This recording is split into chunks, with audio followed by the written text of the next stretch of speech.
A votação da proposta que diminui a maioridade penal de 18 para 16 anos gera tumulto em Brasília. Teve até deputado sendo derrubado na entrada do plenário. Todos somos um na luta contra a opressão. Protestos fora e dentro da Câmara. Estudantes contra e a favor da redução pressionam. Não passarão! Fascistas não passarão! Com o tumulto, o deputado Heráclito Fortes, do PSB do Piauí, foi derrubado em um dos acessos ao Salão Verde da Câmara. O presidente da Câmara, Eduardo Cunha, também foi alvo dos manifestantes. Esse grupo, ligado à UNE e à UBS, União Brasileira dos Estudantes Secundaristas, segurava a decisão do Supremo que garante a abertura das galerias do plenário a 19 diretores das organizações estudantis. Mas Cunha restringiu o acesso com a distribuição de 200 senhas aos partidos, de acordo com o tamanho das bancadas. Eliminado o STF!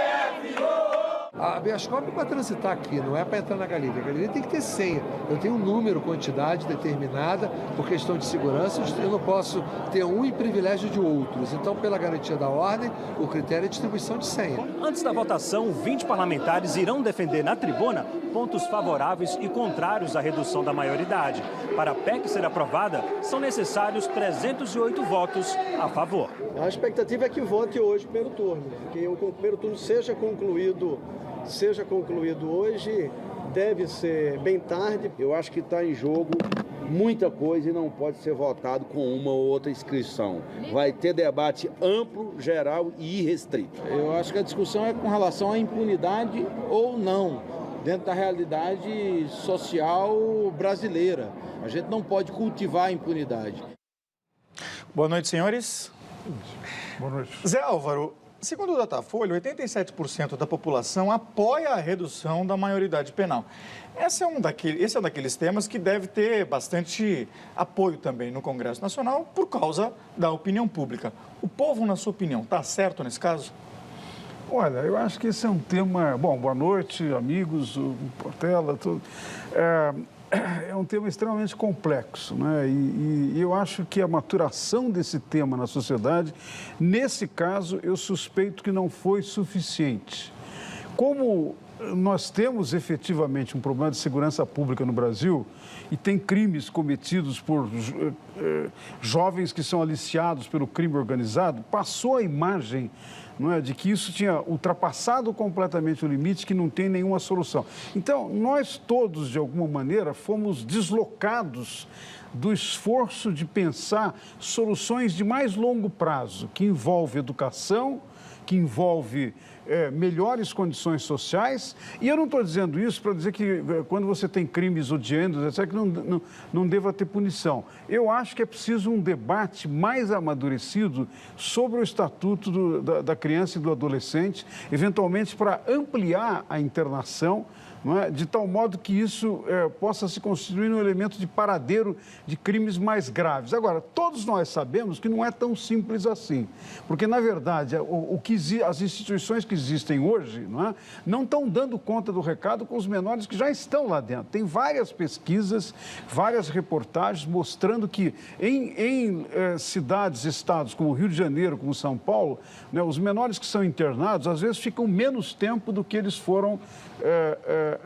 condenados a ficar. Então, tem um sistema muito mais complexo que eu acho que todos nós da sociedade deveríamos, de alguma maneira, nos aproximar mais para fazer um esforço de amadurecer essa questão. E não adotar uma solução só porque 87% é contra. Às vezes, não é, a opinião pública pode estar equivocada sobre isso. Eu quero sustentar essa tese, que é preciso mais debate.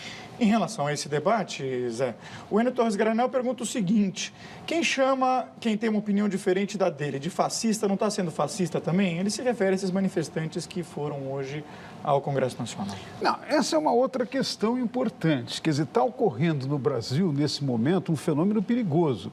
Está ampliando a intolerância das pessoas com os diferentes.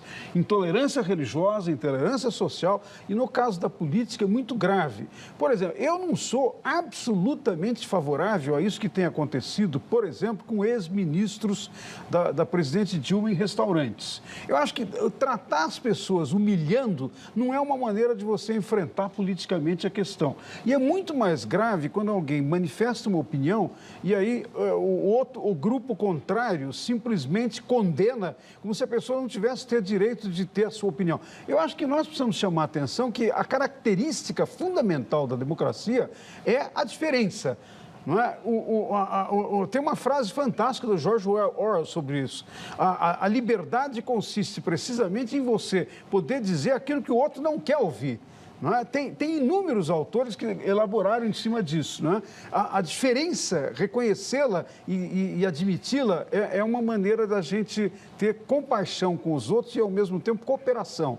Isso é característica da democracia. Boa noite, professor. Boa noite, Ricardo. Agora, eu gosto sempre de discutir questões sociais também com economistas, porque eles sempre dão uma versão mais pragmática das coisas, né? Depende do economista. O ministro José Eduardo Cardoso... Só para ser polêmico, né? O ministro José Eduardo Cardoso disse hoje que isso teria um grande impacto no sistema prisional brasileiro. Como é que o senhor vê essa questão? Olha, Ricardo, o Moisés lembrou a frase do George Orwell, e eu vou citar o Bernard Shaw, né, que diz o seguinte, que para todo problema complexo tem uma solução aparentemente simples, fácil, mas no mais das vezes equivocada, né? Então é o caso em questão.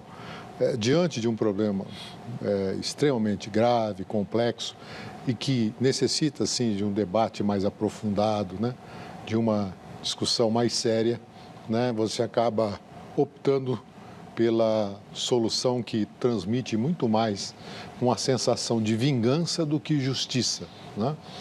E esse debate é exacerbado em posições extremadas, né, onde não há tolerância com o contraditório, né? Então você cria um ambiente em que o oportunismo aflora, né, e falsas soluções se viabilizam, né, mas que não resolve a questão central.